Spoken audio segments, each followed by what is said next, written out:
ओम श्री गुरु सत्ताय नमः। सभी को प्रणाम।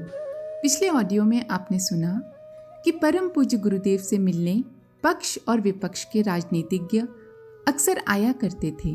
ज़्यादातर सभी के मन में ये मंशा रहती थी कि अगर उनके दल को परम पूज्य गुरुदेव का समर्थन मिल गया तो चुनाव में गायत्री परिवार के सभी लोगों का समर्थन उनकी पार्टी को मिल जाएगा। किंतु उन सभी को निराशा का सामना करना पड़ता था। परम पूज्य गुरुदेव उन्हें इस प्रकार का कोई भी आश्वासन नहीं देते थे। बस नेताओं को राजधर्म निभाने के लिए ही चुनाव में उतरने की सलाह देते थे। कई राजनीतिज्ञ ऐसे भी थे जो गुरुवर से सिर्फ आत्मबल मांगने की चाह रखते थे।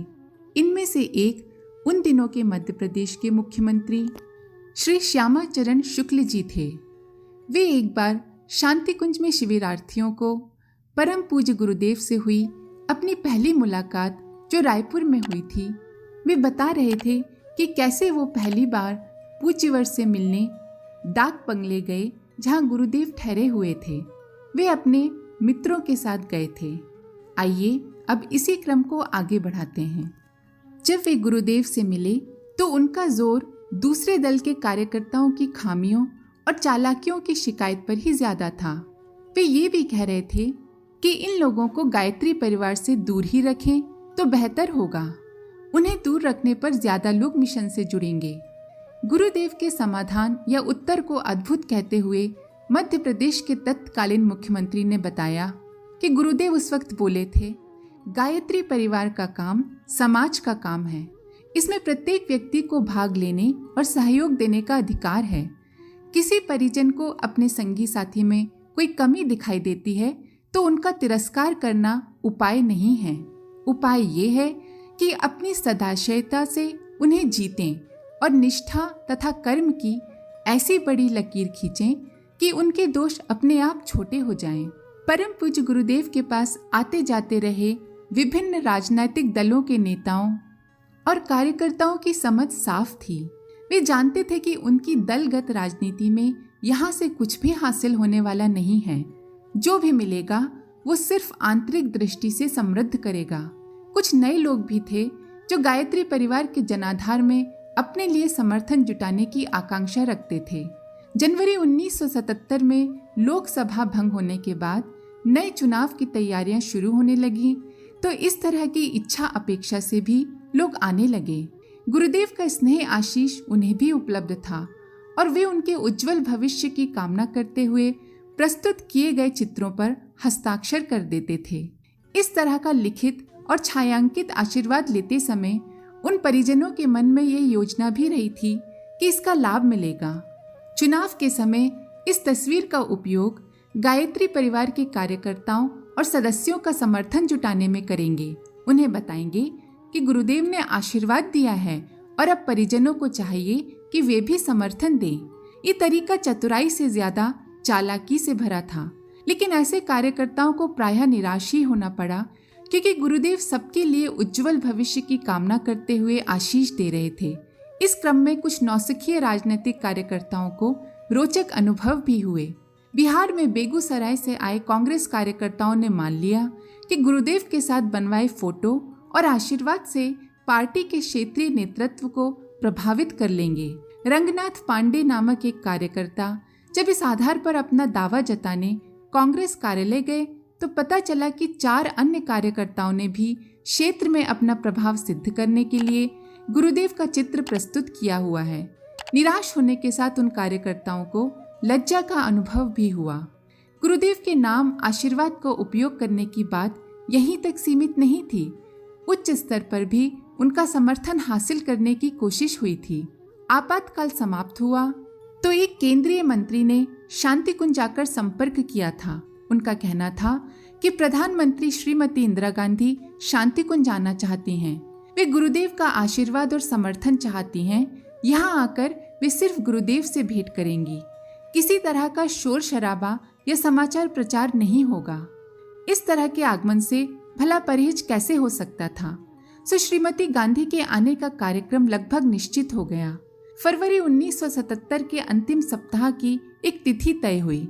इसी बीच राजधानी के एक समाचार पत्र में खबर छपी कि श्रीमती गांधी स्वतंत्रता आंदोलन में सक्रिय रहे आचार्य श्रीराम शर्मा से भेंट करने जाएंगी। वे महात्मा गांधी के सहयोगी रहे हैं और बाद में सांस्कृतिक आध्यात्मिक पुनरुत्थान के कार्यक्रमों में व्यस्त हो गए। खबर कांग्रेस के सूचना स्रोतों से आई थी और इसमें यह भी उल्लेख था कि आचार्य श्री अब भी खादी के वस्त्र पहनते हैं। भारतीय धर्म और विश्वासों के प्रबल समर्थक और प्रचारक होते हुए भी उन्होंने दूसरे धर्म संप्रदायों के बारे में कभी कोई टिप्पणी नहीं की। ये खबर पहले एक छोटे स्थानीय समाचार पत्र में छपी, अगले दिन नवभारत टाइम्स और हिंदुस्तान के डाक संस्करणों में प्रकाशित हुई। राजधानी के बाहर से प्रकाशित होने वाले दूसरे अखबारों ने भी इस सूचना को महत्व दिया।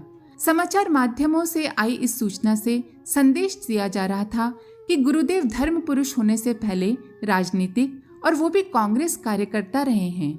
आपातकाल की ज्यादतियों से त्रस्त जनसाधारण को सरकार के पक्ष में लाना है, उन्हें सत्तारूढ़ दल के प्रति नरम बनाना है, इसलिए वे कांग्रेस का सहयोग करने का मन बना रहे हैं। ये खबर सुनकर गायत्री परिवार के परिजनों ने भी जिज्ञासा की, लेकिन उनके पूछने से पहले ही शांति कुंज की ओर से एक पत्र कांग्रेस के केंद्रीय कार्यालय और प्रधानमंत्री श्रीमती इंदिरा गांधी के पास व्यक्तिगत तौर पर भेज दिया गया। उसमें छप रहे समाचारों का उल्लेख करते हुए स्पष्ट किया गया था कि गुरुदेव स्वतंत्रता आंदोलन में सक्रिय जरूर रहे हैं, लेकिन किसी दल विशेष के प्रति उनका कोई रुझान नहीं है। श्रीमती गांधी का आश्रम में स्वागत है, लेकिन उससे आगे पीछे या उसी दिन किसी और पार्टी के वरिष्ठ नेता आना चाहेंगे तो उनका भी वैसा ही स्वागत होगा। जिन समाचार पत्रों में खबर छिपी थी उनमें भी कुछ के कार्यालयों में इस आशय की सूचना भिजवा दी गई। ये आग्रह भी किया गया कि संभव हो तो खबर के बारे में स्पष्टीकरण प्रकाशित कर दिया जाए। ये ध्यान नहीं दिया गया कि समाचारों का स्पष्टीकरण छपा या नहीं, लेकिन इस प्रक्रिया के बाद श्रीमती गांधी का शांति कुंज आना जरूर स्थगित हो गया। तत्कालीन प्रधानमंत्री की यात्रा निश्चित होने और फिर टल जाने की खबर ज्यादा चर्चित नहीं हुई थी। अखबारों में उनके आने की सूचना तो छपी थी, लेकिन कार्यक्रम निरस्त होने की खबर नहीं आई थी। शायद यही कारण होगा कि दूसरे राजनीतिक दलों में भी गायत्री परिवार का जनाधार और लोकप्रियता को ललचाई दृष्टि से देखा जाने लगा। विपक्षी दलों के एक मंच पर आ जाने से और अखबारों में आपातकाल की ज्यादतियों के वृत्तांत छपने से आभास होने लगा था कि चुनाव परिणाम अप्रत्याशित होंगे। नतीजे कांग्रेस के खिलाफ ही जाते दिखाई दे रहे थे। 4 फरवरी की शाम ओडिशा की पूर्व मुख्यमंत्री नंदिनी सतपथी लोकतांत्रिक कांग्रेस के नेता हेमवती नंदन बहुगुणा से मिली।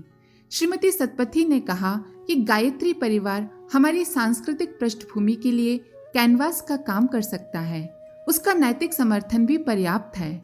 फिर वे बोली कि आपको याद होगा पिछले 2 वर्षों में हुई अंधाधुंध गिरफ्तारियों के दौरान संघ और सर्वोदय दोनों ही आंदोलनों के लोग गायत्री परिवार की ओर झुके थे। इन संगठनों के कार्यकर्ताओं ने पीले वस्त्र पहनकर गायत्री परिवार से मिलकर काम किया था।